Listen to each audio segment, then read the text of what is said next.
Attention! Classified materials advisory not intended for any outside person or audience. No foreign eyes. Due to potential national security concerns, the material referenced here is not to be distributed without prior written approval. Please also be advised this video was created to aid police and investigators investigating the events related to the F.B.I. report. Some individuals mentioned in connection with these events are currently listed on the International Organized Criminal Watch List. In Section 1, in Los Angeles, California, there have been a total of 4 separate attempts made on Michael Chirichello's life. We will outline 3 of them here, and then at the end of the video we will outline the 4th. The first hit and run occurred just seconds after Chirichello had entered the driver's side sliding door of his Toyota van. This attack was captured on video by local fast food company Jack in the Box. The second attack happened about a month later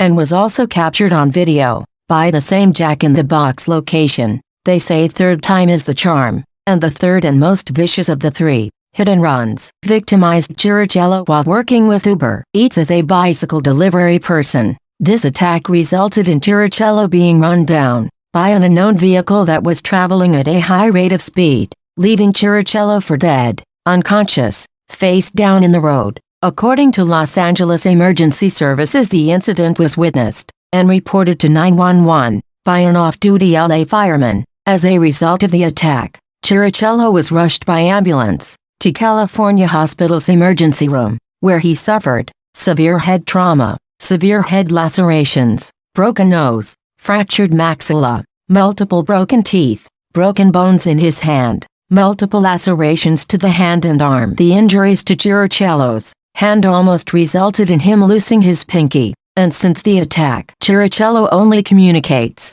by written word or by sign language. The following items have been unaccountable since the accident: iPhone SE 3rd generation with 0 balance owed, a brand new Dinago electric bike worth more than $1,500, Chirichello's California driver's license. Although LAPD officers were dispatched to the scene and followed emergency services to the hospital, Chirichello has been unable to obtain a police report. On each of the multiple calls to LAPD Central Division, Chirichello was given a different conflicting story for the potential reason why he wouldn't be able to obtain a copy of the police report. The odds of 3 separate hit-and-runs targeting the same victim happening just months apart can't be a coincidence. So, who could want Chirichello dead, and for what reason? In Section 3, we will explain the most likely motive for why someone might want to harm Chirichello. But first, here in Section 2, please allow us to divert from the flow of information to quickly explain a series of related events that occurred in which the very same group of individuals and technology companies that victimized Chirichello also targeted another American inventor. His name is Elliot Bernstein, and he is the CEO of the IVWIT Corporation and the inventor of IVWIT's intellectual properties. Some sources estimate this patent portfolio to be worth more than $500+ billion. In an obvious attempt to silence Bernstein from speaking out about the theft of his IP, Bernstein's family vehicle is car-bombed. Fortunately, no one is killed in the attack. Records indicate that as a result of these events, FBI agent Stephen Lucchesi eventually formed a special task force to investigate cartel-like activities conducted by attorneys. As a result of their investigation, more than 500 individuals, attorney firms, and technology companies are charged with various fraud crimes, RICO racketeering and antitrust charges. Next, in Section 3, we will explain the most likely reason why this cartel has made numerous attempts on Chirichello's life. Michael Chirichello invented the OneCard, a smart credit card system and method that utilized biometric security to create a zero-fraud environment. The OneCard was designed to allow an individual a way to combine all the brand cards, store cards or bank cards in their wallet or purse into one secure, private, and easy-to-manage card. The total number of features are too many to list here, but among the most unique of the OneCard's features was the fact that the OneCard's architecture was designed to allow a user to use the OneCard wirelessly. The OneCard's architecture also didn't rely on the traditional Visa, MasterCard approval network method or their proprietary portal point-of-sale access devices. Please keep in mind, the OneCard would have been developed in 2000. there wouldn't be another company or a wave of related technology moving in like direction until at least 2006 when Apple first released the iPhone. Up next in Section 4 we briefly outline the steps Chirichello took in filing for the OneCard patent. Chirichello hired the Hollywood, Florida intellectual property firm of Lerner, Greenberg and Stemmer. At the initial first meeting during the signing of the retainer documents, the principals of the firm assigned their associate attorney, Lauren Donald Pearson, to oversee the prosecution of Chirichello's OneCard patent. Important notice: the firm of Lerner, Greenberg and Stemmer not only promote themselves as an intellectual property firm, but they also promote themselves as the South Florida area location for the Austrian consulate. These two organizations, operating out of the same physical address, utilizing the same resources, is a blatant conflict of interest, and should have been disclosed to inventors like Chirichello. Ex ante, research has established that someone for either branch of the organization has fraudulently verified a false identity connected to an Austrian inventor, whose name is listed as Arnold Ludke. The real name for this individual is Harold Aaron Ludke, and it's this name that is falsely listed as the inventor on a large portion of the patents connected to the theft of Chirichello's IP. These elements are proven factual by the fact that on one of the fraudulent patent applications the name of the fake Austrian inventor is handwritten in the upper corner of the document. Attorney Lauren Donald Pearson also has a false identity that is being used in connection with related patent crimes.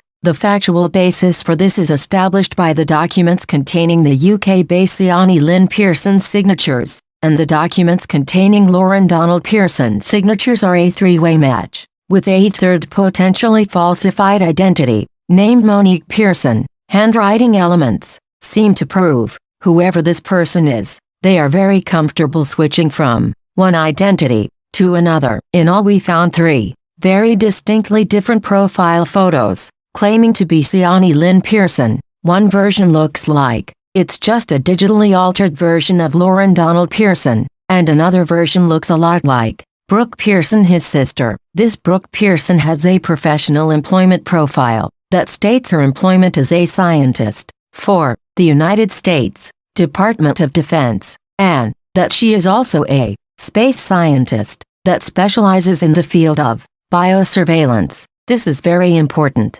because later in this video, we share the fourth and most vicious attempt on Chirichello's life that is connected to this same type of biosurveillance-like electronic surveillance program. Allow us to next quickly outline how a nefarious attorney might go about stealing a client's intellectual property. The only rule is, it's all about being first. No matter what, do whatever it takes to be the first. Most often the method used resembles the same kind used by a con artist trying to angle a confidence scam, or work a Don Juan lover scam. Initially anything is possible, the atmosphere remains positive, but as soon as the inventor reveals the goods, everything changes. Eventually, and usually sooner than later, the client is advised that for whatever number of possible reasons, the chances of obtaining a patent grant is unlikely. The attorney then usually files two motions with the USPTO. The first one adds some sort of fake identity John or Jane Doe-like to the application, and the second then says, for whatever reason the original first listed inventor was unable to meet the requirements of USC 35111, and as a result is removed. The IP is then normally tossed into a patent pool where stolen IP is clumped together by kind, and once the pool reaches a certain threshold it's sold off in a blind Storage Wars TV show-like auction. From what we have been able to find, it seems as if some sort of financial instrument or investment is then set up, and over a period of time the attorneys taking part would then begin to receive their respective residuals. Anyone with a law enforcement or legal background can instantly see how this model would be similar to others they've investigated before. Due to the fact that the F.B.I. report can't obtain the kind of documents needed to truly verify something like this, we are unable to say with 100% certainty which of the firms is managing the lion's share of these financial investments and repayments, but from the elements we have been able to find, the most probable is the firm of Greenberg and Torrig of Miami. This firm also took first-hand part in many of the related IP crimes. Unfortunately, this type of confidence scam was pretty much the same play in Chirichello's case. On the second meeting at the offices of Lerner, Greenberg and Stemmer, Chirichello was counseled by attorney Pearson that due to the type of application and the level of competition in that related field, that there was very little potential of ever obtaining a final patent grant. What attorney Pearson didn't explain to Chirichello was the fact that throughout the legal community, it was common knowledge that the USPTO was placing any and every application of merit related to e-commerce and/or smart card technology under an instant secrecy order, a fact that is established by the F.B.I. report via multiple online sources, various legal periodicals and blogs. In Chirichello's case, the application is fraudulently placed under one of these instant secrecy orders, and then under false pretenses, it was given to a foreign corporation and a foreign government for development. After that point, the stolen intellectual property would be moved to another application number and named inventor, and all connections to the original application would then be removed. The profile for these criminals seems to indicate the following: that they worked or were working as a contractor during this period of time physically on property at the USPTO. They have a high level of security clearance but still act under some level of oversight. This is supported by the following: these criminals failed to remove all information and/or elements that link back to Chirichello's intellectual property, and due to the fact that these crimes would have occurred in any number of incremental steps or phases conducted over a number of years. Research has found a program at the United States Patent and Trademark Office that targeted the small and independent inventor class of inventors, called the SAWS program, or the Sensitive Application Warning System. Online records have established that this program utilized a number of outside contractors, without requiring even the most minimal security vetting. According to the USPTO Examiners Union, Patent Office Profession Association's monthly newsletter, USPTO Patent and Trademark Examiners were required to answer very peculiar questions concerning their interpretation of who an independent inventor was. Questions like the following: how likely do you think the inventor is to financially develop and/or take the invention to market? Do you think the inventor has done any kind of promotional campaigns about the new idea? If this invention was placed under a secrecy order, how likely do you think the inventor would be to file a legal challenge against such an order? Qualifying questions like these are profiling questions and are unethical and fall way outside any standard of professionalism. At this point you might be saying, well, if Chirichello's patent was under a secrecy order, how did he find out it was stolen? The answer to that question, if you're not a believer in karma, will change your mind. The old saying goes something like, if you love a thing, then let it go. If it comes back to you, then it's yours. Chirichello's OneCard patent came back to him by a simple mistyped unrelated Google search result. There in the results, shouting for all the world to see, was Chirichello's architecture, testifying to the security that could be found in the connected product line. Important note: the images shown here are some of Chirichello's actual computer architecture that was stolen and illegally used by the connected brand. In many instances, you can also still find places where Chirichello's own personal handwriting is still shown. Funny thing about these pages that contain Chirichello's handwriting, the pen Chirichello used to make the markings was kind of unique, and as a result, a forensics lab will be able to positively identify the pen and the ink that made the markings to the pen Chirichello indicates. If you look at these intellectual properties as a bundle, and then look at all of patent filings for the parent tech company as a whole, you'll easily see that the condition of the architecture and the related images that were submitted fall well short of this tech company's normal caliber or quality. Proof of this established by the fact that in almost all of the stolen architecture, it looks as if these criminals traced over Chirichello's work. We can't for certain comprehend why this would be done, but the possibilities point in two directions. They wanted to be able to say, if ever asked, "Did you make this?" And in a distorted, idiotic criminal mind worldview, they felt they could then confidently answer yes. The second is, one day at Camp Stupid, they had a trace by numbers, the stuff you stole contest, and these stupid criminals, as a result of Chirichello's work, would have won first place. Special note: as a result of tracing inventor Chirichello's work, 2 fraudulently listed inventors actually did win awards connected to these patents. In the United Kingdom, One award was for Best New Inventor, and here in the United States, one of the fraudulent inventors were actually inducted into the Inventors Hall of Fame. Chirichello would eventually call Lauren Donald Pearson, and the following is a basic reenactment of that call. Phone rings. Male secretary answers the phone for Pearson's firm. Chirichello asks, "May I please speak with Lauren Pearson?" The male that answered the phone transfers the call without asking Chirichello's name or what the call was regarding. Seconds later, Pearson answers, and Chirichello then said, "Hello Mr. Pearson, this is Michael Chirichello. Can you please tell me why my architecture is connected to 75 plus patents for Sony and Intel?" Important note: at this point in the series of events, attorney Pearson hasn't spoken to Chirichello in almost 20 years, and without missing a beat or needing a moment to recall who Chirichello is, or what Chirichello's patent was about, attorney Pearson instantly blurts out, "How did you find out?" They said they were going to keep it under a secrecy order. After that, the call goes on for about 10 minutes, with Pearson mumbling and stuttering, but never really making much sense. So, what company developed Chirichello's architecture? The F.B.I. report has found more than 125 patents that fraudulently display Chirichello's architecture, with the bulk of the related IP being owned by Sony under the Felica brand. Some online estimates value the Felica brand to be in the top 50 most valuable intellectual property portfolios in the world, due to the fact that the Felica tech is licensed to companies like Apple, Google, and Samsung for what is known as NFC, near-field communication, or tap-to-pay. One very disturbing fact that proves Sony's management had a complete understanding of the facts concerning the stolen Felica IP, and that they knew exactly who they stolen it from, is the following undisputable fact.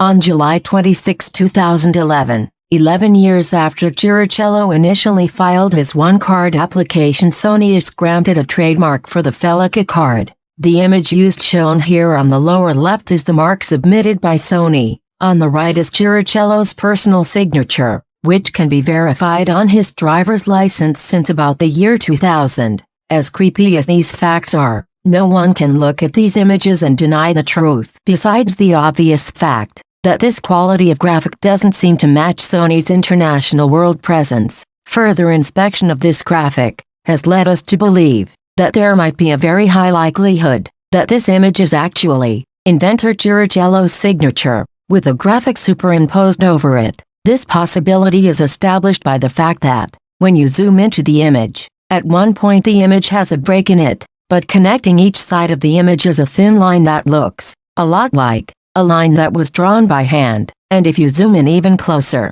you find a number of imperfections throughout the graphic. Any forensic tech would state these imperfections are just that, imperfections, but the truth regarding these imperfections are known by only two people in the world. Inventor Chirichello and the person who made this graphic are the only two people capable of recognizing the fact that this inverted imperfection on the image was actually part of Chirichello's original OneCard architecture. This would have been the image Chirichello had used to indicate the wireless feature for the OneCard. As creepy as this all seems, it's as if some sociopath has left these Easter eggs as some way of saying, without having to say, that Sony and their related staff all knew exactly who Chirichello was, and exactly what they stole from him. Without the original image proofs, nothing can be conclusively determined, but just the possibility of what might be point to someone having a very sick obsession with, or a very horrible intention for,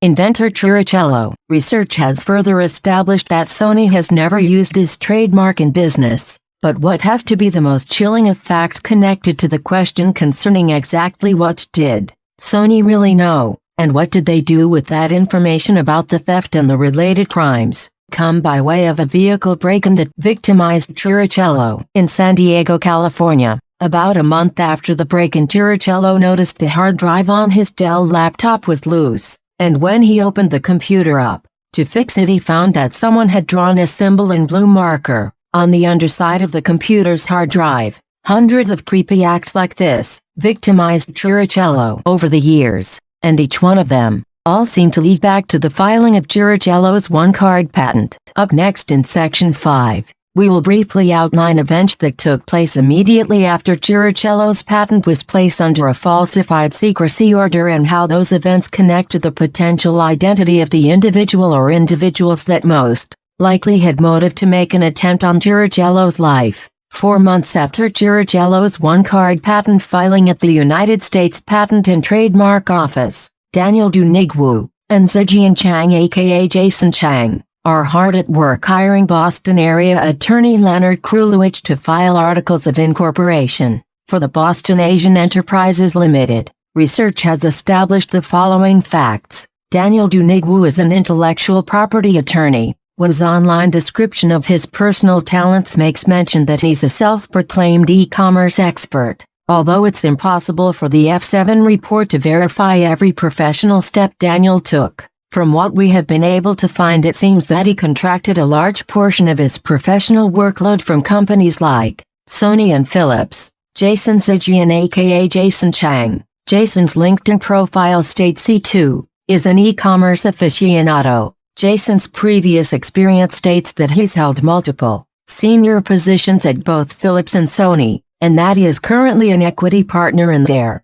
customer electronics distributorship division, a fact that if true would more than likely be connected to the Felica brand and would be worth an incredibly large amount of yearly income. These facts established here by Jason's LinkedIn bio equate to motive for Jason Chang in connection to the attempts on Chirichello's life. Attorney Leonard Krulewicz would wait approximately 6 years and then file for judgment at the Cambridge Courthouse in Boston. The facts of the case state that F.W. Webb, a Massachusetts HVAC supplier, was seeking restitution for a commercial line of credit that A. Michael Chirichello, doing business as Precision Heating and Air, had defaulted on. Although the court records look as if a child has copied and pasted the docs together, records indicate that attorney Krulewicz easily obtained the judgment. Court records further indicate that this case was overseen by Robert Muskow acting as court magistrate. The following is the recorded call that took place just after Chirichello found out about the fraudulent case filings. On this call, Chirichello speaks with Bob Marciano, F.W. Webb's chief financial officer. Hi, I spoke to Bob yesterday about a legal matter. He said to call back first thing this morning. Thank you. Hello? Good morning, Bob. Mike Chirichello. Michael. Yes, sir. Okay, No problem. You want me to call you? no, stay right there. Okay. Give me 1 minute. I gotta walk down the outside the door. Take your time, sir. Thank you.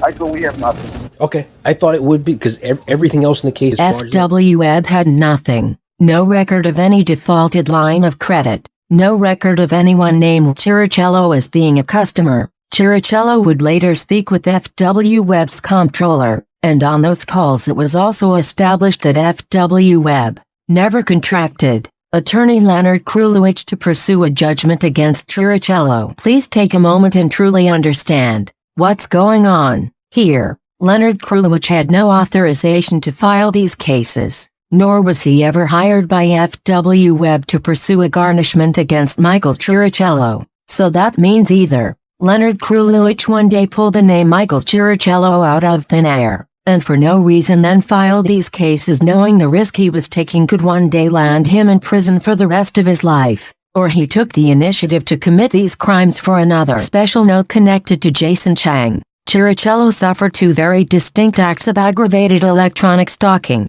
and electronic witness tampering. The first came by someone adding a person named Eric Chang into Chirichello's iPhone contact list. We can't say for certain how or when this would have happened, but we have also noticed a number of other contacts that shouldn't have been in the contact list, and for that reason, we have removed all contacts and zipped them in a secure folder. The second electronic event came by way of someone hacking Chirichello's Samsung Galaxy. Chirichello had noticed a number of calls were for some reason not getting through or being missed, and when Chirichello tried to find out why, Chirichello found that the voicemail hub number for Metro PCS had been replaced with a number that was owned by a Johnny Chang. An online search returned a number of other individuals that had experienced the same electronic event. Research has also established the following in connection with these events. According to the Boston Globe newspaper in a segment called their Spotlight Reporting, the same magistrate listed on the final judgment court papers. Robert Moscow was also connected to the Cambridge Secret Court's corruption scandal. The Globe Spotlight story outlines how Moscow and other corrupt magistrates exploited their positions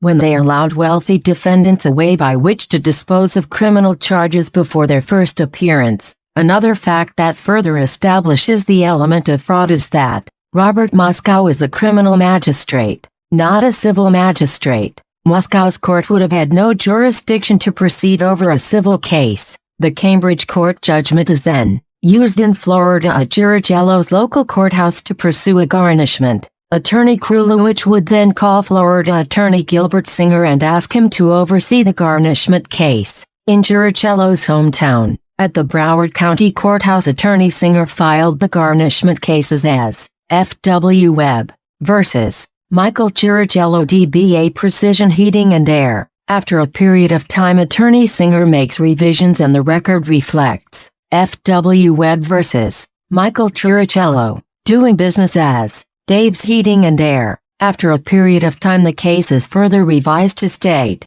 F.W. Webb versus Michael Chirichello, doing business as One Wireless, LLC. The F7 report was first apprised of these cases before learning about the theft of Chirichello's intellectual property on September 6 of 2019. At that time, the clerk's records reflected these cases as being currently open, active, and that the garnishment was actively being managed. The clerk's records also state that the garnishment had been renewed toward the end of 2016 by the attorney Singer's firm when they sent a check for the garnishment answer fee. These dates are important because Chirichello consulted the Plantation Police Department, the Broward Sheriff's Office, and the Fort Lauderdale Police Department, and at each was turned away, as if someone was purposely preventing any of these agencies from pursuing an investigation into these events. Research has also established that the judge overseeing these cases,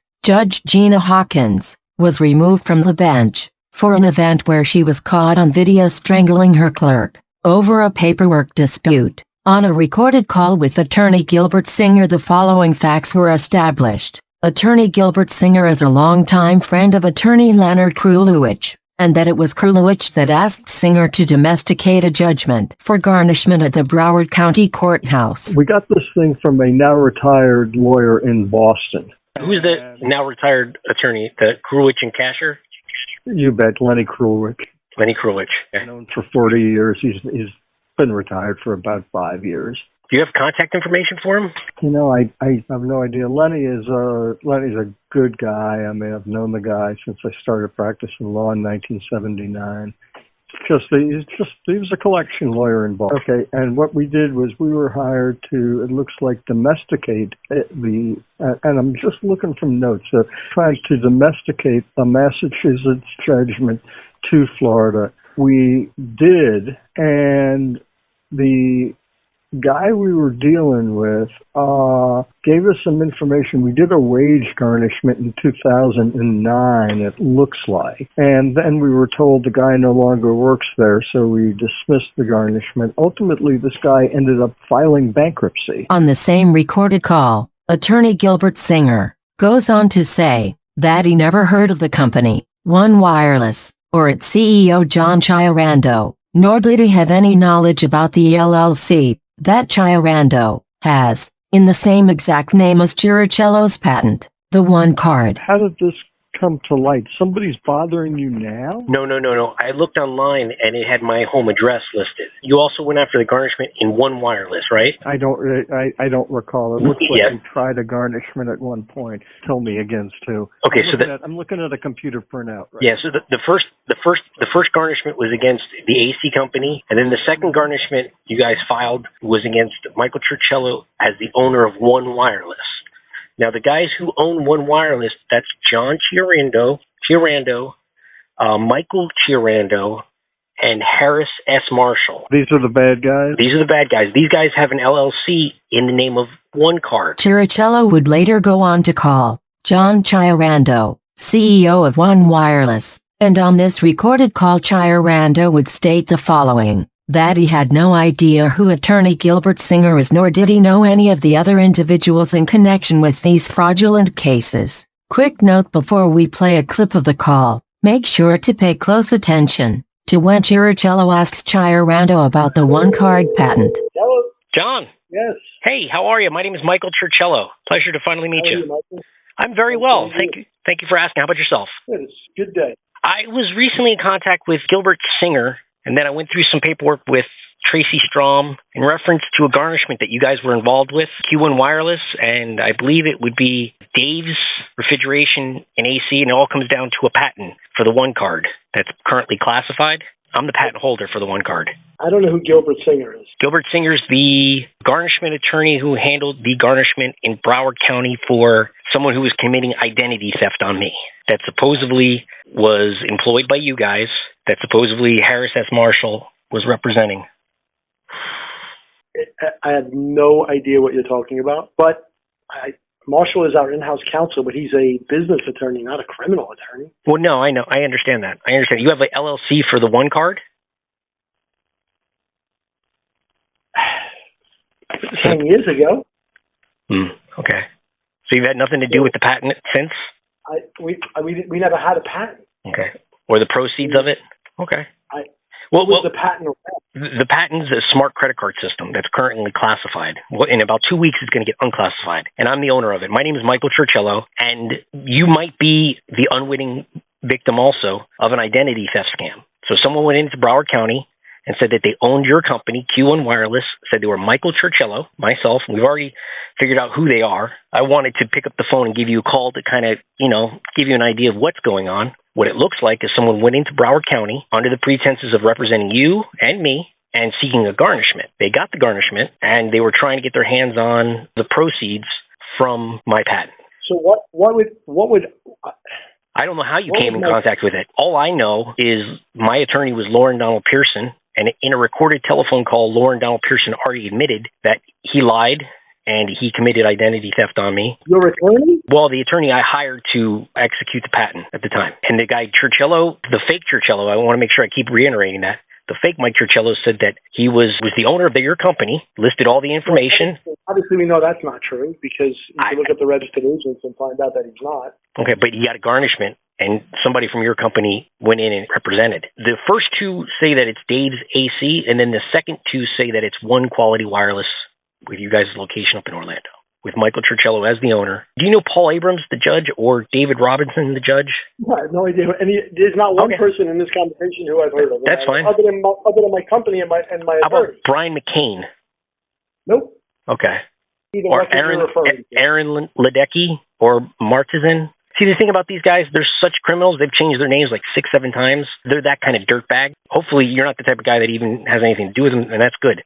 I'm glad I got a decent human being. I suggest you move forward to the President of the United States because we as a company, I have no idea anybody that you're speaking about, including yourself, a patent. If you like references in Florida politics, we can help you out with that. But I'm happy to look at what you send me and we'll send it to our in-house counsel. What I'm trying to relay the message to you is abundantly clear to me. There's some type of scam. Please remember this last statement made by John Chirando. You're in some kind of scam because it's important. And in just a little bit you'll see exactly why. As you can clearly hear in the recorded call, John Chirando states multiple times that he doesn't know anyone Chirichello asked him about other than himself and his company. Chirando's 5-second pause, and then you hear him seem to wince in pain. But just before he starts to speak again, if you were paying attention, you can hear a sound that sounds a lot like Chirando throwing or knocking something over when Chirichello asks him about the OneCard LLC. This kind of reaction clearly establishes an intense personal emotion for the question, emotions that shouldn't exist if John Chirando is telling the truth. Now concerning the truth, research has established the following as factual. Both attorney Gilbert Singer and John Chirando lied to Chirichello on the recorded calls about the following. Records establish that Singer is actually the attorney that filed the bulk of John Chirando's 40-plus LLCs in Florida. Attorney Singer has also defended Chirando in a number of civil cases. And when Singer left the firm of Kath Schuler Solomon Spector and Singer to form Mercatus and Singer, John Chirichello followed as a client. But what has to be the most substantial of all regarding this avalanche of lies is the following fact, that Gilbert Singer's firm actually did the paperwork connected to the OneCard LLC. Understand the circumstances here. You have attorney Singer filing fraudulent garnishment cases connected to his very good longtime client Chirichello.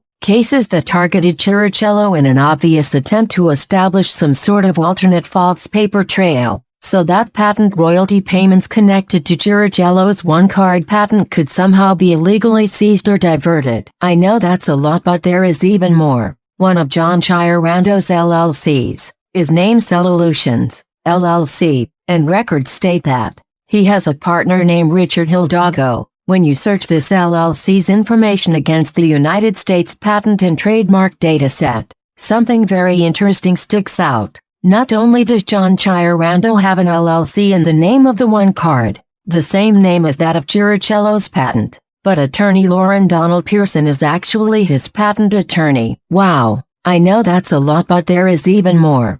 And this last one is a big one. Research has established the fact that John Chirichello is not only the CEO of One Wireless and some 40-plus other LLCs, he is also an active current employee of the United States Department of Defense with classified security clearance. The most disturbing part of these events is that when you consider John Chirichello's bio and his status at the D.O.D, it seems that for whatever reason, he is in business committing fraud with absolute no regard for the law or how his actions affect anyone other than himself, under the protection and what seems to be the direction of the United States Department of Defense. And the worst part is that he is doing all of this right here on U.S. soil. We know this is a lot of information, so please allow us to recap the facts that we've shared so far. The Broward County Clerk's records state that there was a total of 4 separate judgments filed in Chirichello's name,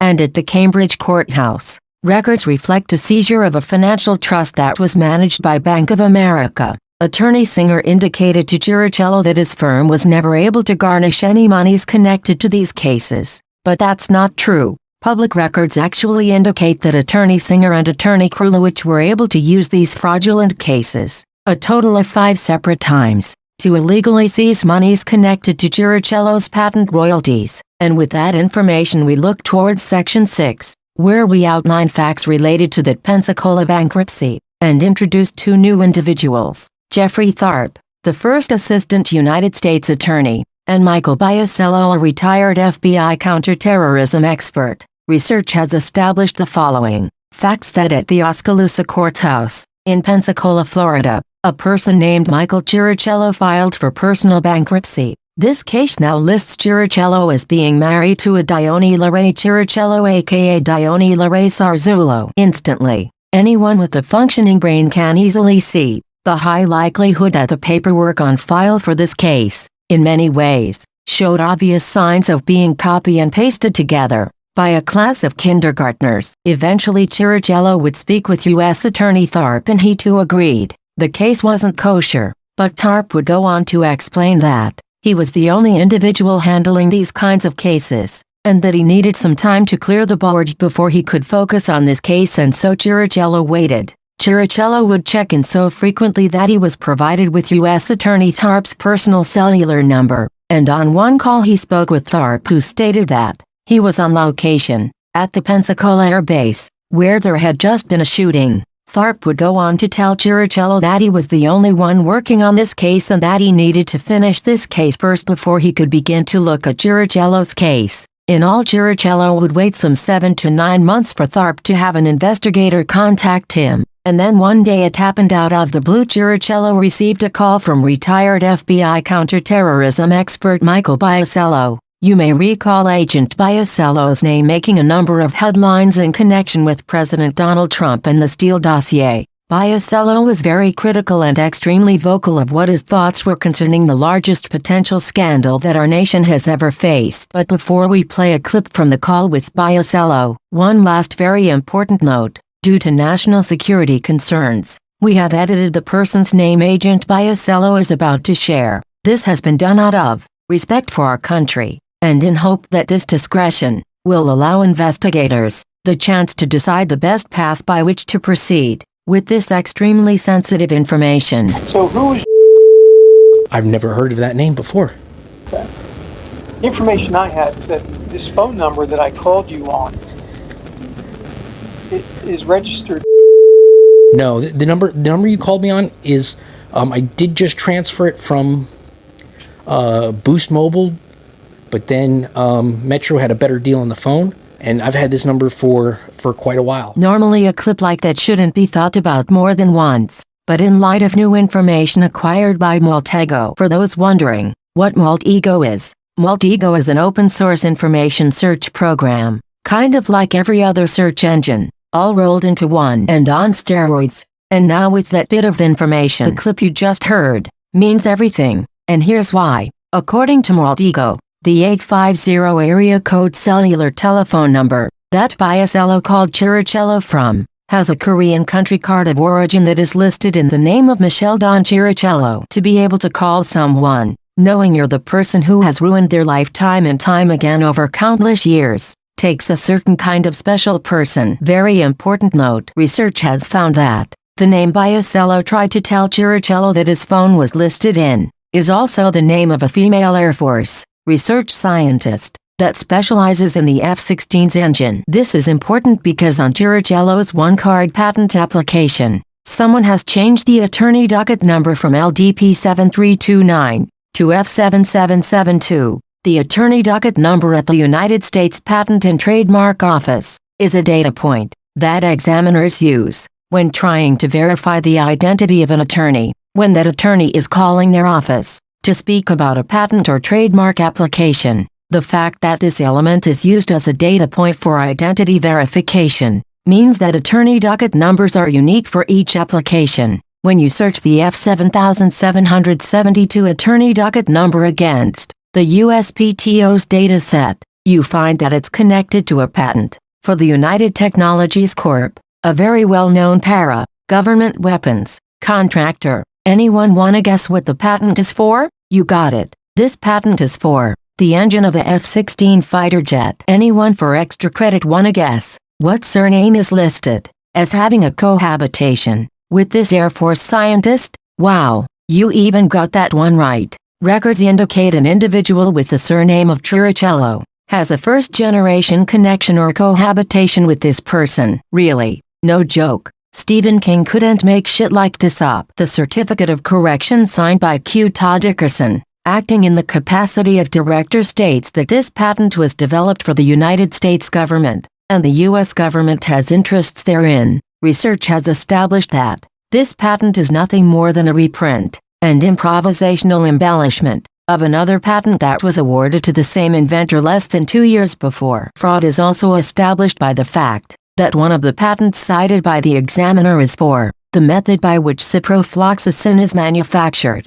There is no reason why an examiner would link a pharmaceutical patent to a patent for the F-16's jet engine. Research into this ciprofloxacin patent has established there are a total of 3 separate false personas that are all connected to different chemical-like patents, and in every instance, all of them eventually become owned by the same multinational chemical conglomerate. Research has further established 2 more fake personas that are connected to obvious fraudulent patents. The first is a Douglas Chirichello. The USPTO dataset indicates this sub-pump patent was submitted by attorney Charles Lind, and the opening summary states the following: received by attorney having this number, except identifying a different invention, which corresponds to a second patent application, concurrently filed by the same attorney, in fact, in the same envelope. This opening should be all anyone needs to see in order to see what's going on,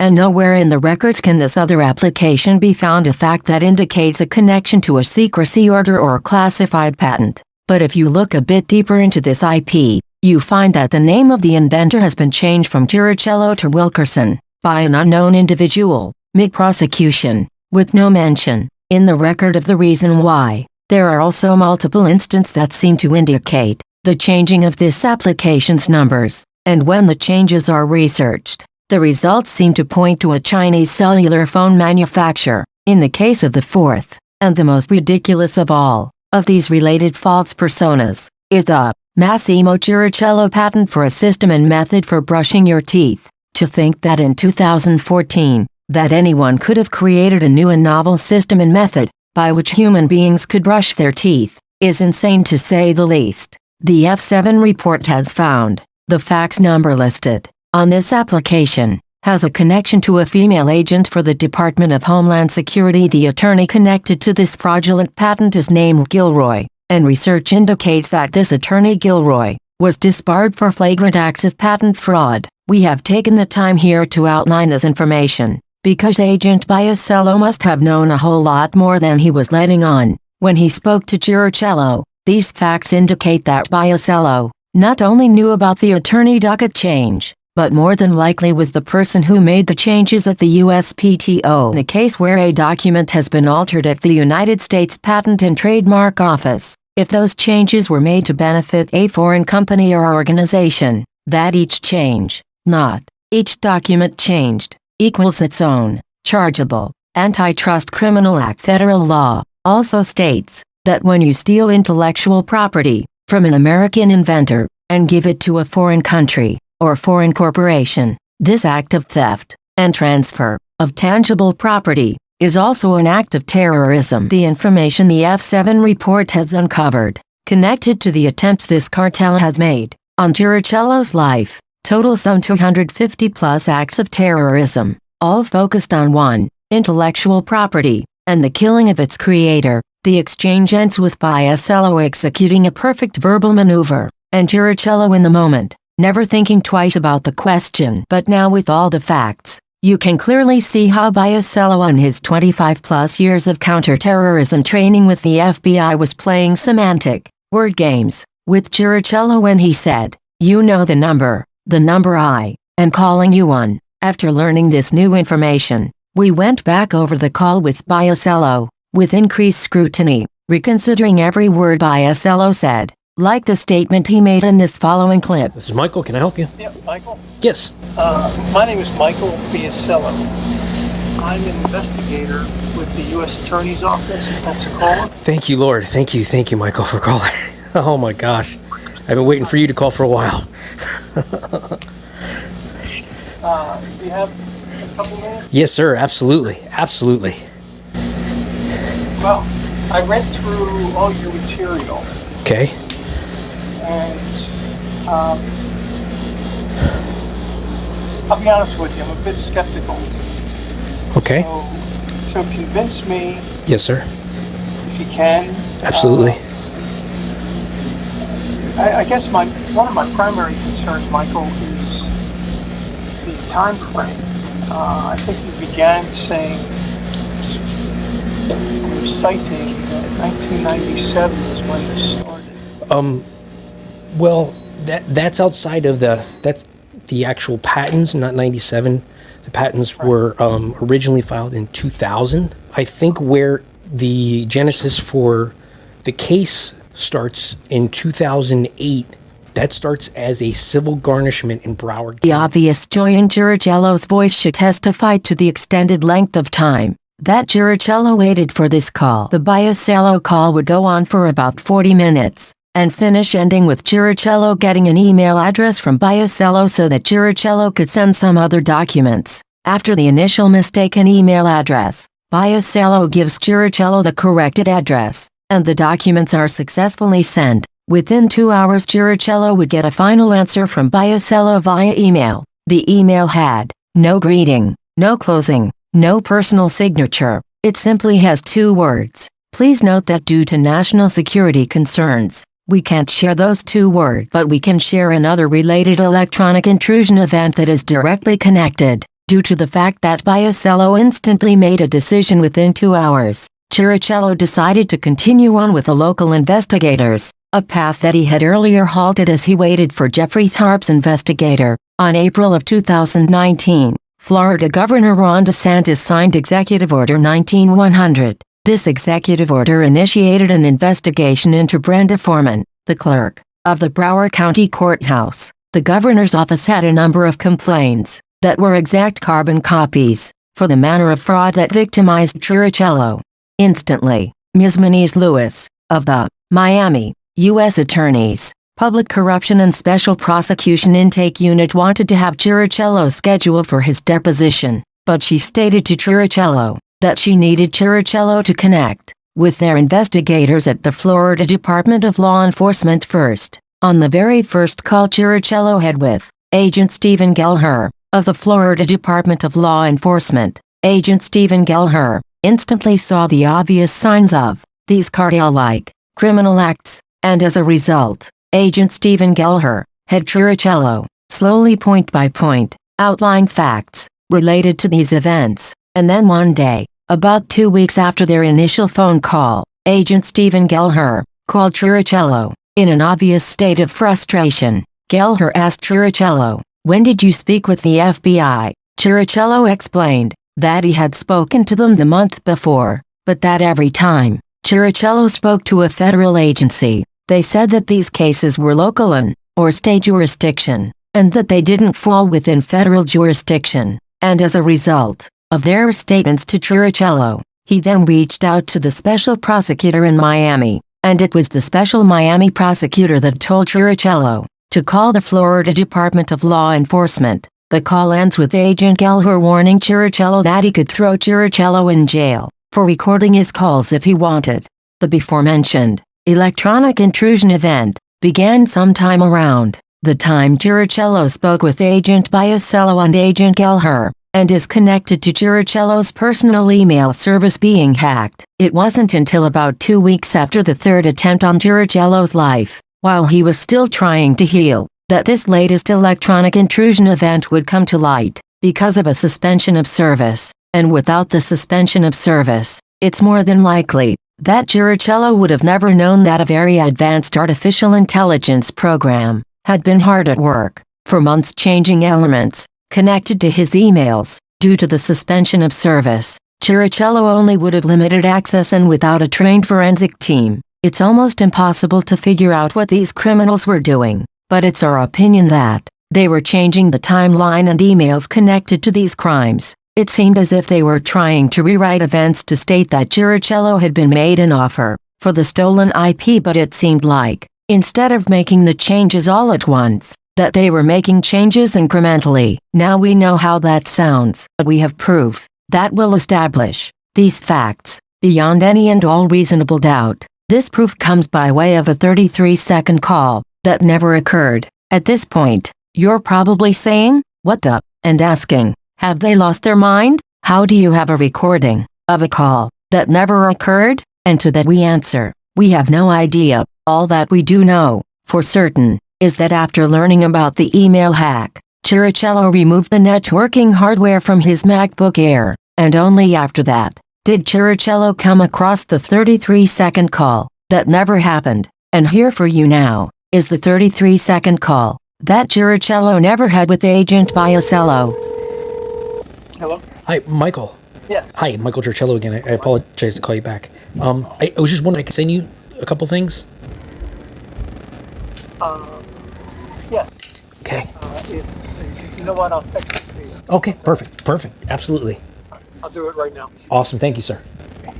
All right, bye. Yeah, bye. Anyone with even the slightest level of artificial intelligence development experience will instantly hear the electronic elements utilized by AI when someone is trying to create a fake call. The truth is, the email hack and this fake call would have allowed these killers to have enough information in place after Chirichello's murder to pave the way for them to quickly settle any loose ends connected to the theft of Chirichello's intellectual property, without anyone ever being the wiser. Now focusing back on the call that Chirichello actually had with Agent Biosello.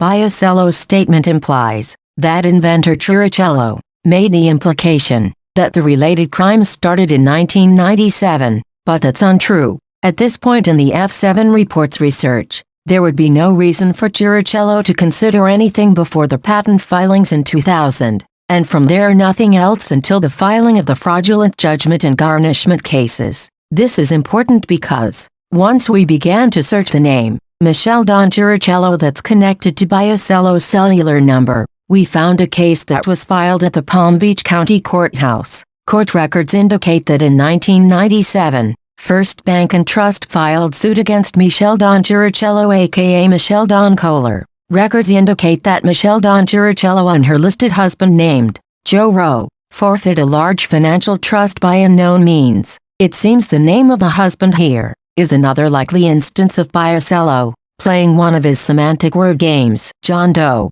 Joe Rowe, ho ho ho. Research has established that inventor Chirichello also has a connection to this First Bank and Trust. Official records indicate that on a lost money, found money type website managed by the Florida Department of Revenue, that First Bank and Trust has deposited a cashier's check for $171 with the state. We have been unable to obtain any more information connected to this record without actually accepting these monies, and due to the fact that these monies are in some way connected to international acts of financial terrorism, the F7 report thought it was best to just leave the monies alone until we could complete our due diligence. The Palm Beach records have other cases connected to this identity, and those are the following: a child custody case, a petty theft charge, and a couple of traffic tickets. In the petty theft case, someone has published the fingerprint card of Michelle Don Chirichello. While researching these events, we found the following: that inventor Chirichello also has an instance in the same database at the Palm Beach County Courthouse, where someone has published a document that claims to be the fingerprint card of inventor Chirichello. From what we can find, these are the only two instances where federal biometric privacy laws have been broken. As weird as this is, it looks as if this is some kind of attempt to swap inventor Chirichello's fingerprints with Biasello's fake identity for the dead Michelle Don Chirichello. This act alone raises red flags concerning inventor Chirichello's personal safety. In connection with one of the traffic tickets, there is a death certificate for Michelle Don Chirichello aka Michelle Don Kohler. Without any assistance, any untrained eye can easily see how this death certificate is an obvious fake, not to mention the obvious being the fact that the name is misspelled, and the fact it looks as if someone used a document editing program to try and copy-replace information, but because they didn't know what they were doing, they left the edges uneven. Further research into this fraudulent identity has found a Florida marriage license that directly contradicts facts regarding the names connected to Michelle Don Chirichello, aka Michelle Don Kohler, aka Mark Edward Womack. The F7 report lacks the resources to properly research these elements, but we stopped to point out the high likelihood that there could be even more connected criminals to this other connected name. No matter what the name is listed, the obvious fraud is more than apparent in light of what must be this false record.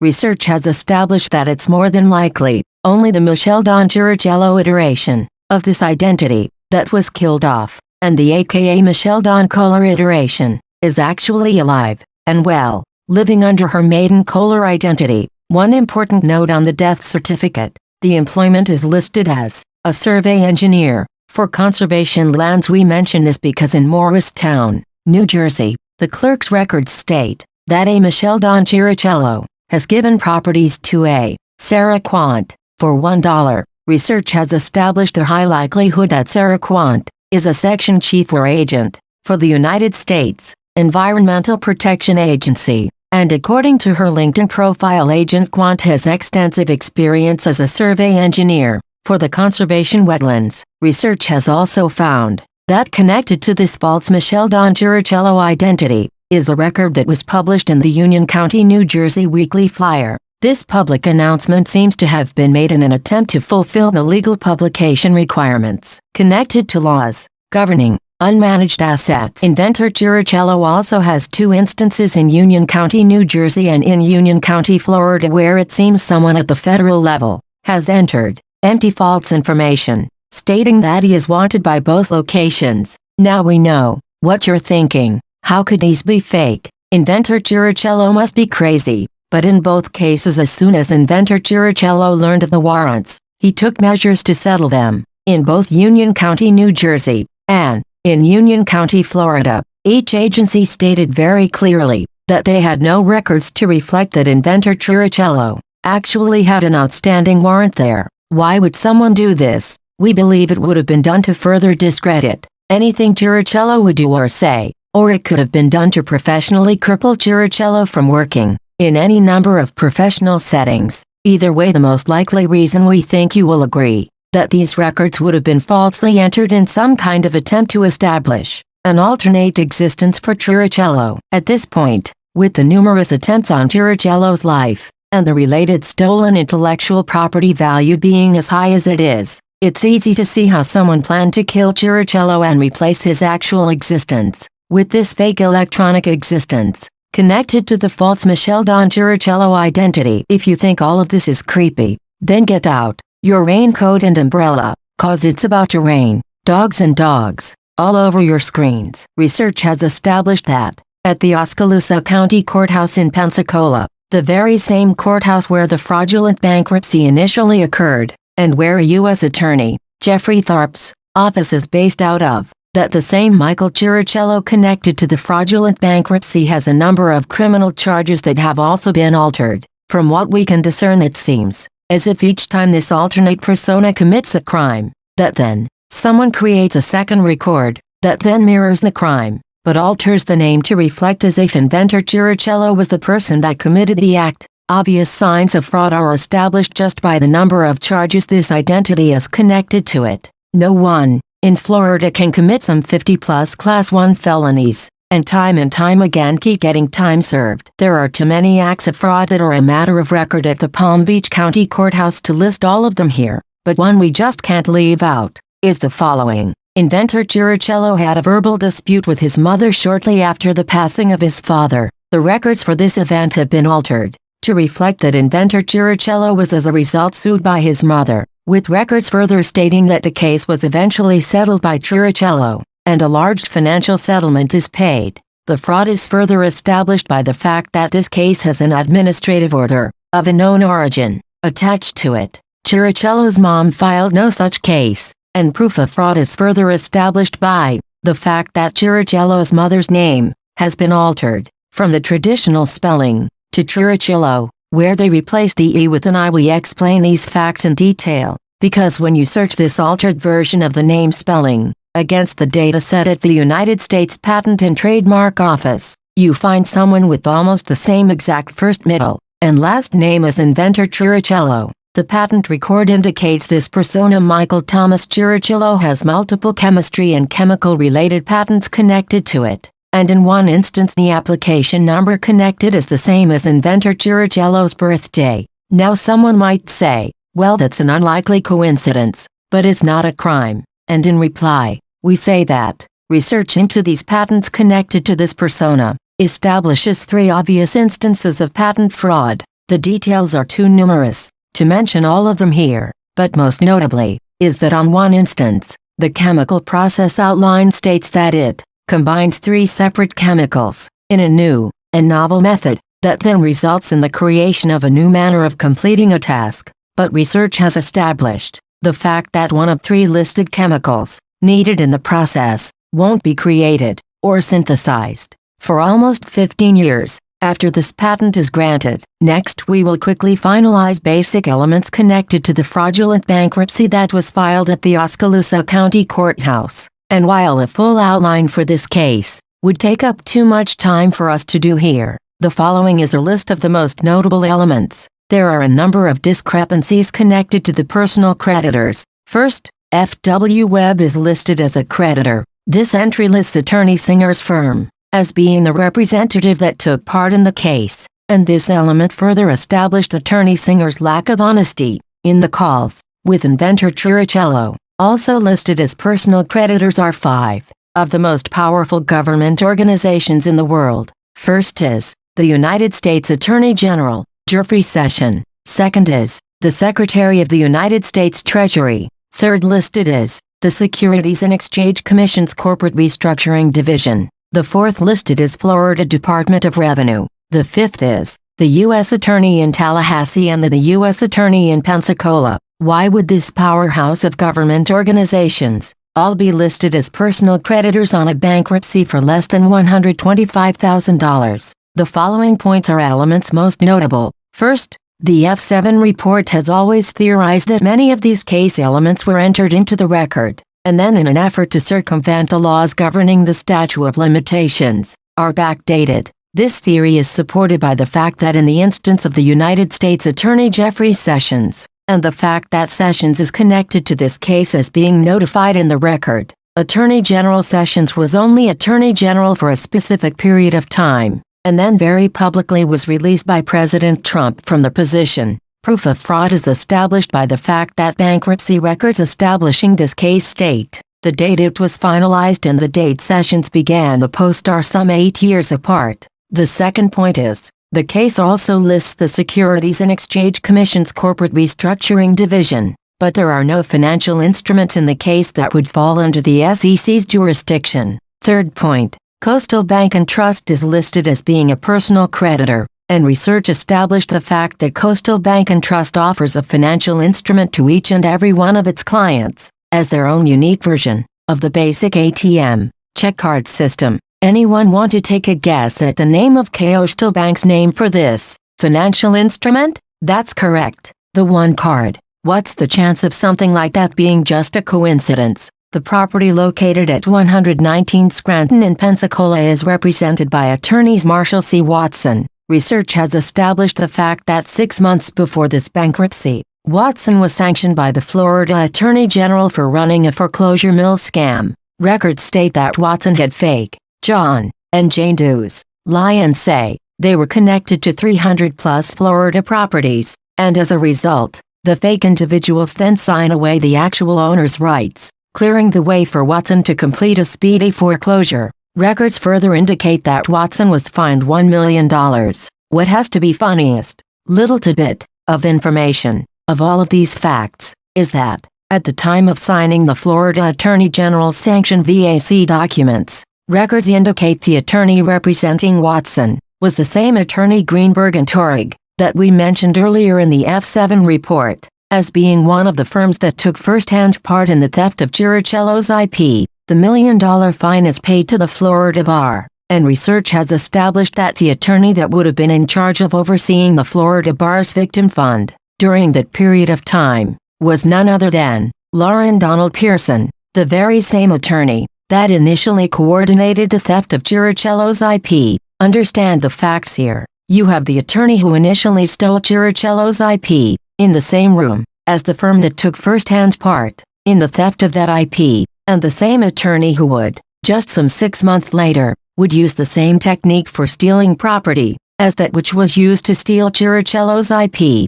What are the odds of that happening? Marshall C. Watson must be a very talented attorney when it comes to his work, because the most notable of facts in connection with Watson is the fact that he is listed as one of the names on the International Organized Criminal Watch list. We conclude this part of the outline with the fact that both the fake Michael Chirichello and the individual listed as his wife Dione LaRae Chirichello aka Sarzullo are also listed as personal creditors on this bankruptcy. We thought, like most, that this had to just be a typo, but research has confirmed this to be fact. Research has further found that within just 12 months after the finalizing of this fake bankruptcy at the very same courthouse, the individual listed as wife to the fake Chirichello also filed another bankruptcy with her actual husband, Jack Sarzullo. Records indicate that this second bankruptcy is almost an exact match for the early fraudulent bankruptcy. Records into this couple have established that Dione LaRae Sarzullo has a professional connection to a foreign country's aerospace program, and that Jack Sarzullo was at one point a member of the Air Force's Special Leadership Program. Various online information forums state titles like Air Force Special Leadership Program could possibly indicate training by the Central Intelligence Agency for their Holographic Universe program. After finding the altered cases at the Palm Beach courthouse, the F.B.I. report began to broaden our online searches, and when we did, we found that, in Chirichello's hometown, at the Broward County Courthouse, someone has added a number of cases under Chirichello's name. These cases have various differences, but they all seem to try and tell the narrative that with each of the individuals, Chirichello would have lost his temper and engaged in some form of domestic battery. Each case seems to be resolved by Chirichello paying a financial settlement to the related victims. What has to be the most obvious indication of fraud for these cases other than the fact that no such cases were ever filed, is that in one instance, a special master was assigned to the case. Many may recall recent events in the news connected to President Trump, and how the fact that certain documents connected to those events held a classified status, or were somehow related to national security interests, and for that reason, the introduction and implementation of this special master legal action was required. There is no reason for the legal action of a special master to have been utilized in a domestic case that ends in settlement for a 16-year-old kid. The F.B.I. report also found that in one instance, where Chirichello had gotten a boating ticket for failure to obey a no-wake zone back when he was 17 years old, the records connected to the case have been altered, and now state in so many words that Chirichello was some kind of menace to society. The information further tries to establish Chirichello as some kind of mafia-like Italian crime boss. Why would someone be so bent on painting Chirichello in this light? Unfortunately, Chirichello would find out the hard way what these criminals were up to when he relocated to Castle Rock, Colorado. Please note, we could go on for days with outlines connected to these events, but due to time restrictions we will very quickly explain what the most likely reason is for someone making these changes. A simple online search returns thousands of news stories connected to FBI accounts for a group called Take This Lollipop. Time and time again it's groups like this, Take This Lollipop terrorist group, through their vast network of foreign bad actors, that targets various males that have any number of business-type espionage assets, or males that are financially affluent. In most instances, the male targeted is approached by a female either online or in a chance encountering. The female is usually very aggressive sexually, and under those type terms, a rather exotic sexual relationship begins. Either way the relationship begins, 95% of them usually end the same way, in some sort of physical altercation that the female lies about or arranges. This is done to put the male in a legal predicament. And Chirichello's case, this was also the story. Targeting Chirichello like this did an unimaginable amount of mental and physical damage. The Castle Rock events were, hands down, the single worst experience Chirichello ever suffered in his whole life. Chirichello would eventually leave Castle Rock, financially destitute and mentally broken, thinking the universe had it out for him, and if it wasn't for the kindness of the Castle Rock clerk, Chirichello would have carried that guilt for the rest of his life. But when trying to pay related fines connected to the Castle Rock cases, the clerk sent Chirichello her screenshots directly from the clerk's case management OS database. Please understand, we have labored these details for a reason, and that reason is, there in the 10 or so screenshots that the clerk sent Chirichello was every note that the public defender, the prosecutor, and the judge had noted for Chirichello's cases, and stated there in a manner no one can dispute, was the references to the fact that Chirichello's cases were being managed or handled by a confidential intermediary. Beside the undeniable proof that this intermediary was setting Chirichello up, these notes, shared back and forth between counsel, the prosecutor and the judge, also establish numerous, willful and blatant acts of depriving Chirichello of his civil rights. Why would simple domestic case and a DUI case need to be managed by an unknown federal officer? It's this type of, at work behind the scenes element, that seems to time and time again, be trying to overshadow Chirichello's very existence. The F.B.I. report would further be able to establish an additional motive for Chirichello being set up in Castle Rock. According to the same screenshots from the Castle Rock clerk, the original number of cases and the facts were altered to reflect something a multiplication of threefold increase for the number of total cases that occurred, and most notably in each multiplied or altered case, the section related to the bail information now reflected narrative that went something like, in order to obtain bail, Chirichello submitted some form of financial instrument, or financial portfolio-like asset, to the court in order to secure his release. In most instances the false narrative would also go to say something like, due to the fact that Chirichello didn't obey or comply with the judge's instructions for one reason or another, Chirichello would have forfeited the financial asset. All of that personal and professional humiliation, all of that heartache, just so that these criminals could create a false paper trail. One last fact regarding the Colorado events. On one instance when Chirichello was arrested in Denver, Colorado, and booked at the Denver County Jail, while Chirichello was waiting to be processed, it was about 10 minutes after he had already taken his mugshot. A female jail booking deputy handed Chirichello his booking paperwork, and to Chirichello's surprise, on the paperwork displayed Chirichello's photo, with another person's name. Chirichello instantly saw that something had been done to the photo, because the mugshot looked as if someone had done a glamour shot's light touch-up to it. Less than a minute later, the other male jail deputy came running over and grabbed the paperwork out of Chirichello's hands, and then proceeded to have a low-voiced disagreement with the female deputy. Both deputies were too far from Chirichello to hear what they were saying, and at the time Chirichello thought it was weird, but had no reason or method to really question it. It wasn't until the F.B.I. report began to research these events that the following could be established. The fraudulent Michael Chirichello, mentioned earlier in connection with the fake bankruptcy filing at the Oskaloosa County Courthouse in Pensacola, has an LLC on file with Florida's Sunbiz.org. This record reflects that the fake Michael Chirichello had two partners in a company called J&M Empire. One is the Robert Dubois, and research has found that this Robert Dubois is a disgraced local-level politician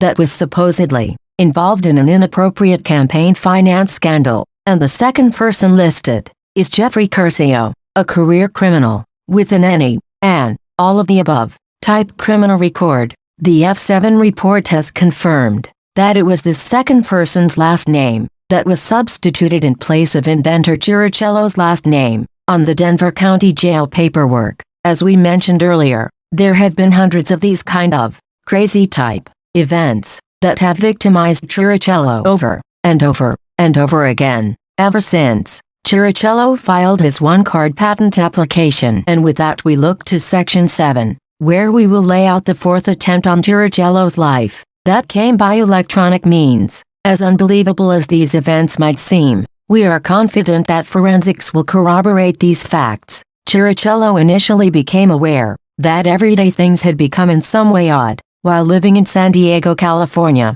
3 times a week Chirichello's routine had him finished at the gym by 3 p.m., followed by an early dinner at Sweet Tomato's Salad Bar restaurant. On one of these days, while Chirichello was eating dinner, 3 individuals that resembled Chirichello's mother and her 2 married friends showed up and sat a few tables away from Chirichello, and immediately began to stir in a manner to purposely try and gain his attention. Chirichello knew these individuals were not the people that he knew as family, just by looking at them. Plus these people lived in Florida, and due to a social disagreement, Chirichello's mother hasn't spoken to these 2 friends in almost 20 years. In an obvious attempt to get Chirichello's attention, the 3 began to stare at Chirichello and whisper to one another things like, "I can't believe he doesn't recognize us." But knowing better than to engage with crazy people, Chirichello kept to reading his book and eating dinner. And then it happened. The male pulled out a laser pointer-like LED device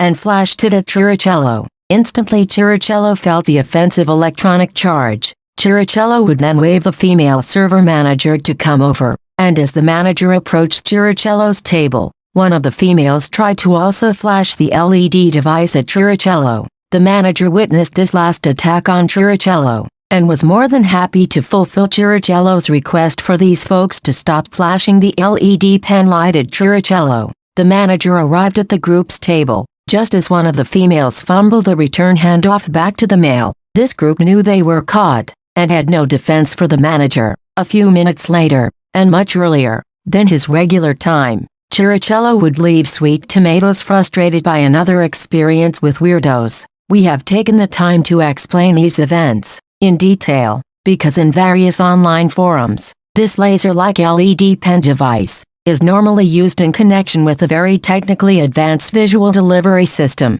like the one John Chiarando, employee of the United States Department of Defense, mentioned on the recorded call with Chirichello. This hybrid organic laser diode seems to have a reversing-like effect on a nerve or other related system that is considered to be the keys or the key areas of a target size. It's understood that this system, when combined with 3D animated visual elements, has a destructive effect on the target's eyes and related visual sense that is permanent and can't be undone. As a result of reversing this element, the affected system begins to act as a broadcaster instead of its normal observational operation. Research has established through statements made by the FBI that international terrorist groups like Take This Lollipop, Fusion GPS, and a group called Precision all seem to specialize in identity theft-related crimes in connection with this visual theater-like biodelivery system. Chirichello would continue to see what seemed to be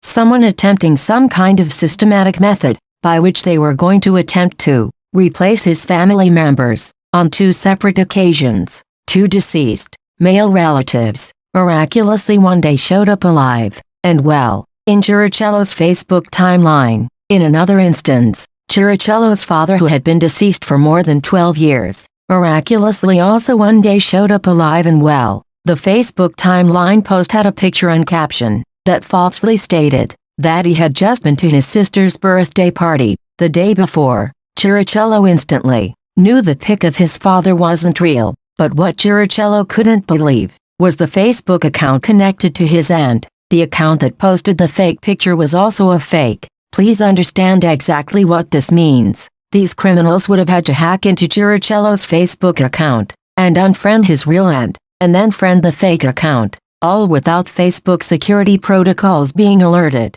and without alarming Chirichello. Chirichello would be victimized again and again over time, in this creepy-like manner, and in one instance, Pastor Neil Hickam, a man Chirichello was close friends with, during the time they both worked at the 4th largest church in North America, Calvary Chapel, Fort Lauderdale, was replaced with some super stalker weirdo named Neil Perkins. All of this is so absurd that it could almost be considered comical if it wasn't so creepy. There are too many of these like events to outline here, and as a result of events like this, Chirichello enacted a complete and total retreat from all things social media. And then one day, Chirichello received a fraudulent voicemail from someone trying to act like his deceased father. The hypersonic audio technology used to create this piece of media is so advanced that to anyone other than Chirichello, the audio track sounds like nothing more than gibberish and electronic noise. But to its intended target, when delivered by an artificial pipe system,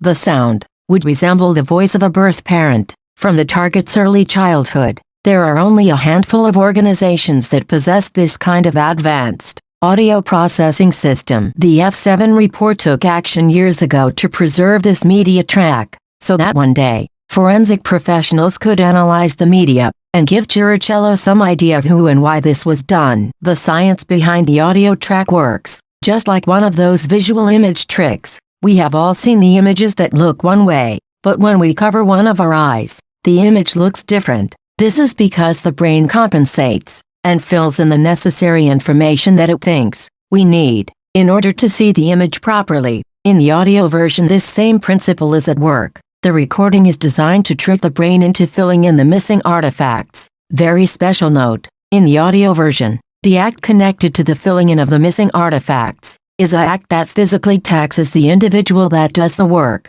in a sort of inverted parasite-like method. Simply put, it's like having a slave providing their master with all the daily energy required to live, while also still needing to provide for their own personal needs. This reaction that occurs in the brain is so unique that it creates a special key. This special key can then be leveraged in any number of ways to exploit a target. This reaction in the brain also unlocks a new neural pathway. Unfortunately, this new neural pathway is vulnerable to the system that created the malicious audio file. One quick note related to this media: the telephone number that was used to leave this voicemail is registered in the name of a person, and when you search this name against the data set at the United States Patent and Trademark Office, you find this person has a patent for a remote control device normally used for a television. The company connected to this person seems to be one of Sony's main suppliers for TV remote controllers.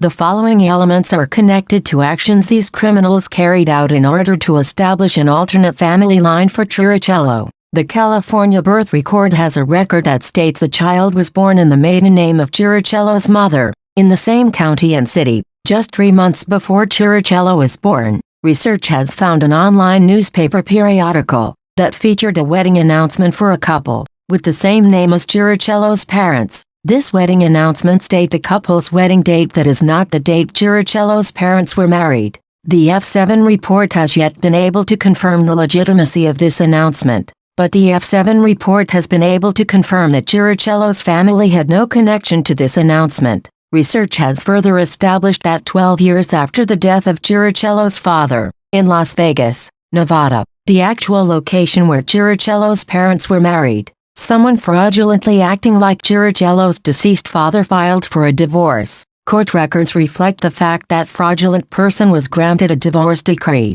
And finally, just recently Chirichello needed to obtain a copy of his birth certificate. In order to obtain a California driver's license, Chirichello went to the local Los Angeles County Vital Records Department. At random, Chirichello would be called to the window of the Vital Records Department manager. This individual's badge stated that they were with the department for 25+ years. During the transaction, this veteran managing clerk blurted out, "Oh wow, yours doesn't look like anyone else's?" The clerk would later go on to state that in California a clerk can quickly discern which year a certificate is by that certificate's format, and in Chirichello's case the format displayed is not the one that was in use for the year he was born. We have labeled these facts because the F7 report has found some 10+ false personas that are all connected to individuals fraudulently acting like inventor Chirichello. One group of these individuals not only seem to have changed their family name to Chirichello, but they also seem to have taken part in another instance of electronic hacking that victimized Chirichello. This instance of electronic aggravated identity theft came by way of Chirichello's Yahoo email address and was conducted in a non-traditional manner. In 99% of electronic theft instances, the criminal either intends on stealing an item or accomplishing something in connection with obtaining a certain object of value, but in this instance these criminals only gained access to use the service, kind of like to share the service, in a way that they were hoping for Chirichello to never find out. Very special note, this particular group seems to have a connection to a Christopher Michael Tobin. This is important because Tobin's professional background states that he was a patent examiner at the United States Patent and Trademark Office just before he became employed by Sony as a member of their Senior Intellectual Property Council. Special note, there are a total of 3 attorneys, including Tobin, that were employed by Sony as intellectual property attorneys, that all, within a 6-month period of time, woke one morning to the revelation that they had overnight become an expert in the field of e-commerce, and as a result of their newfound enlightenment, each one of these wise men all affix their names to various patents containing Chirichello's stolen intellectual properties. We outline these facts to further establish that Sony's board would have had to have been aware of these events and chose to turn a blind eye to these flagrant criminal acts. And with that, we transition to events that occurred on September 11th, 2023 in Los Angeles, California. On Alameda Street, Chirichello was injured by an electronic device that knocked him down and left him unconscious. To inflict an injury on a target that results in a bruise that is a perfect circle require a precision electronic device like the United States Department of Defense's crowd control device that was recently demonstrated in an online video. The video displays how from a distance of about 500 yards, D.O.D. volunteers had a chance to experience a very low-level taste of what this weapon could do. It what appears to be part microwave weapon, part taser weapon. The individual would experience an inner heated sensation or something like a feeling of being pushed, combined with an overload of artificial bioelectrical energy that would target the various nerves and/or nervous system. This device or any other device, like it couldn't be just purchased at a local gun show.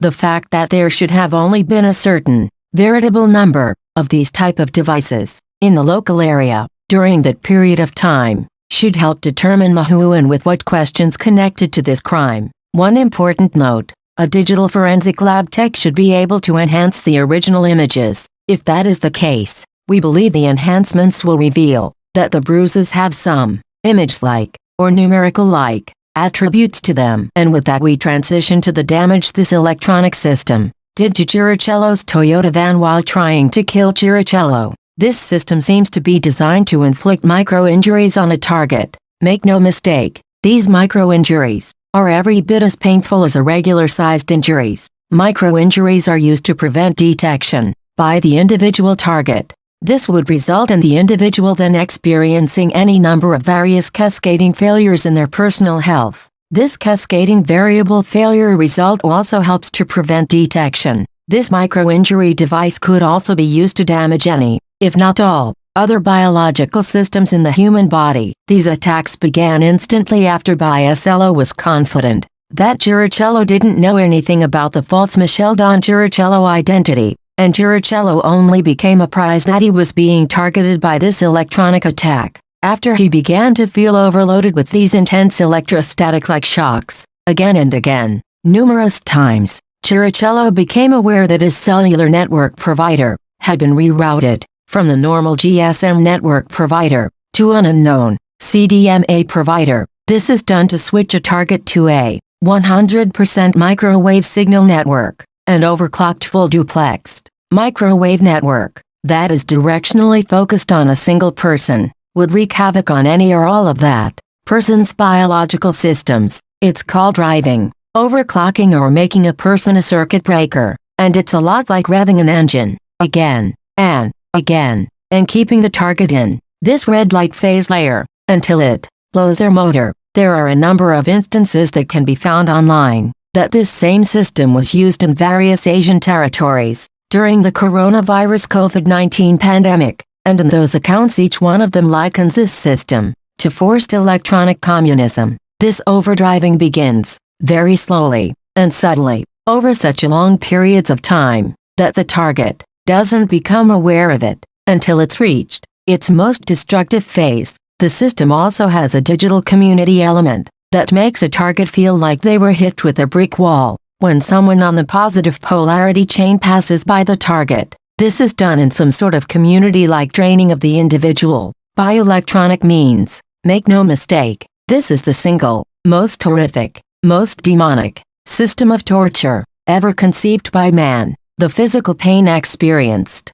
in connection to this system is nothing short of being digitally ripped apart, piece by piece, over and over again. This system has a special exploit that targets the REM nighttime resting state that every person has by right of being human. This is done to deprive the individual's brain from producing serotonin and other chemicals that every brain needs in order for a person to maintain a normal healthy life. This is done to put the individual into a constant manic state of fight or flight like hysteria. The visual manipulation aspects of this system can't be described as anything other than digital rape. There might be some people that would like the sexual nature of this system, but Chirichello was so repulsed by this system that he would become physically sick, time and time again. Research has found some online sources state that this system is a lot like the lollipop system. They go on to say that take this lollipop system is designed to determine the optimal trajectory of an individual through an advanced form of electronic matchmaking.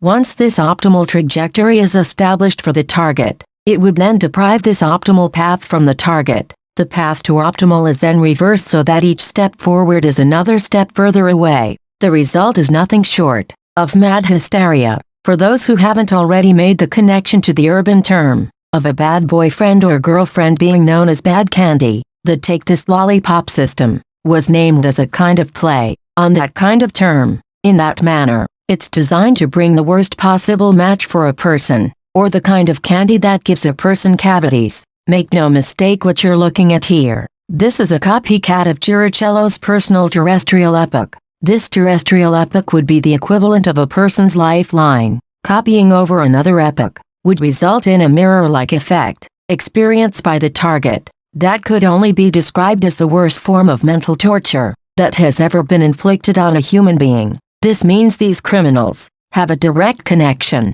to an aerospace program. Without such a connection, this could never have been accomplished. We know this has been a lot of information. You might be on overload, but please keep in mind what we have outlined is only a drop of water in an ocean of hundreds of gigs of data that we have collected. Since we began almost 5 years ago, we have spent 24 hours a day, 7 days a week, 365 days a year on nothing other than these events, and it's our honest hope that this effort will bring these criminals to justice not only for these events but for the 10,000 other potential victims that the F7 report has found in connection to these events. One potential victim that the F7 report has found is another instance where the system of torture was very likely used. In that instance, 3 people were killed. The target in that case was another independent U.S. inventor. Wanna take a guess who his patent attorney was? Yup, Lauren Donald Pearson. Like I said before, Stephen King couldn't make this shit up. I don't care what your ethnicity, country of birth, or professional background is. No person, male or female, young or old, black, white, yellow, green or blue, should ever feel what it's like to be hunted like this, just because they filed for a patent. Make no mistake, we promise that if you have never had a credible attempt on your life from killers as technically proficient as these, then you'll never be able to comprehend just how hopeless it is for Chirichello to just wake up in the morning. And the truth is, as I type these words, the odds of me living to see you watch, or to read them on the screen, drop drastically, more and more with each passing second. Thank you for taking the time to watch this video. To my mom and little sister, Monkey Pants, I hope you can see now the only reason why I stayed so far away was to try and protect you. To the creators of South Park, thanks for the inspiration to create media like this. If it wasn't for your example, I never would have considered doing a movie. The right words, in the right direction, for the right reason, at just the right time. Michael Thomas Chirichello.